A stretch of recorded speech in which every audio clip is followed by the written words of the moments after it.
بسم اللہ الرحمن الرحیم۔ یہ جامع ترمذی کی حدیث نمبر 154 ہے۔ میں نے رسول اللہ صلی اللہ علیہ وسلم کو فرماتے سنا، فجر خوب اجالا کر کے پڑھو کیونکہ اس میں زیادہ ثواب ہے۔ امام ترمذی کہتے ہیں، رافع بن خدیج کی حدیث حسن صحیح ہے۔ اس باب میں ابو برزہ اسلمی، جابر اور بلال رضی اللہ عنہم سے بھی احادیث آئی ہیں۔ صحابہ کرام اور تابعین میں سے کئی اہل علم کی رائے نماز فجر اجالا ہونے پر پڑھنے کی ہے۔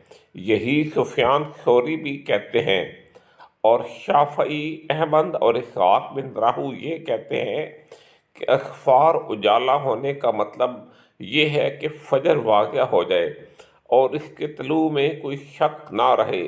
اسفار کا یہ مطلب نہیں کہ نماز تاخیر یا دیر سے ادا کی جائے۔ آپ سے ریکویسٹ ہے کہ میرے چینل کو سبسکرائب کریں اور اس ویڈیو کو لائک کریں۔ Thank you.